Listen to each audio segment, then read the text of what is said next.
ಮುಖ್ಯವಾಗಿ ಸರ್ವಪಕ್ಷ ಸಭೆ ಇವತ್ತು ದೆಹಲಿಯಲ್ಲಿ ನಡೆದಿದೆ. ರಾಜನಾಥ್ ಸಿಂಗ್ ಅವರ ನೇತೃತ್ವದಲ್ಲಿ ನಡೆದಿರುವಂತಹ ಸಭೆ. ಈ ಸಭೆಗೂ ಮುಂಚಿತವಾಗಿ ಸೇನಾಧಿಕಾರಿಗಳ ಜೊತೆಗೂ ಕೂಡ ರಾಜನಾಥ್ ಸಿಂಗ್ ಅವರು ಸಭೆಯನ್ನು ನಡೆಸಿದ್ದಾರೆ. ಏನೇನಾಯಿತು ಅನ್ನೋದನ್ನು ನಾನು ವಿವರಿಸ್ತಾ ಹೋಗ್ತೀನಿ. ಬಹಳ ಮುಖ್ಯವಾಗಿ ಮಧ್ಯಪ್ರಾಚ್ಯ ಯುದ್ಧದಿಂದಾಗಿ ಭಾರತೀಯ ಸೇನೆ ಅಲರ್ಟ್ ಆಗಿರಬೇಕು ಅನ್ನುವಂತಹ ವಿಚಾರಕ್ಕೆ ಸಂಬಂಧಪಟ್ಟಂತೆ ರಕ್ಷಣಾ ಸಚಿವರು ರಣತಂತ್ರವನ್ನು ರೂಪಿಸಿದ್ದಾರೆ.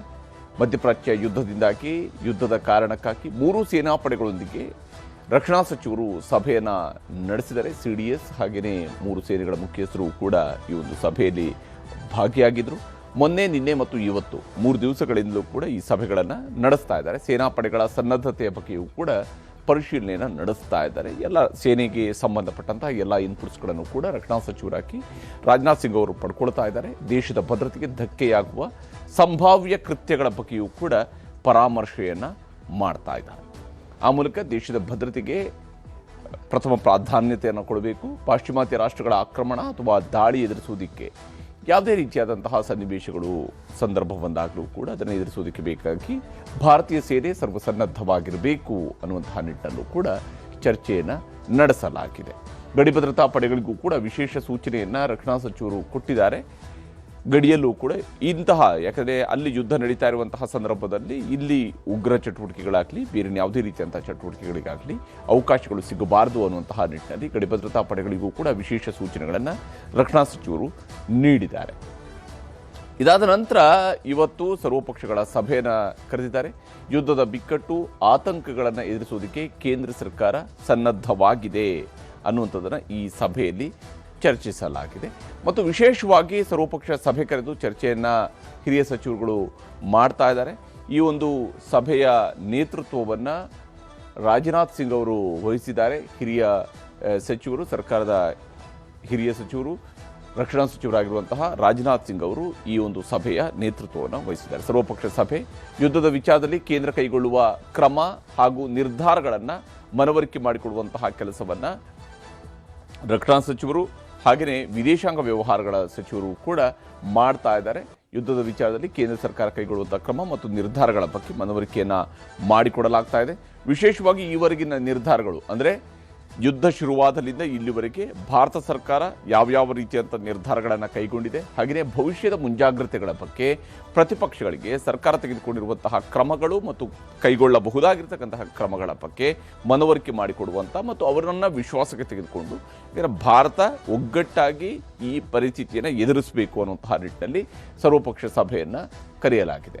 ಈವರೆಗಿನ ನಿರ್ಧಾರಗಳು ಮತ್ತು ಮುಂದೆ ಭವಿಷ್ಯದಲ್ಲಿ ತೆಗೆದುಕೊಳ್ಳಬೇಕಾಗಿರುವಂಥ ನಿರ್ಧಾರಗಳ ಬಗ್ಗೆ.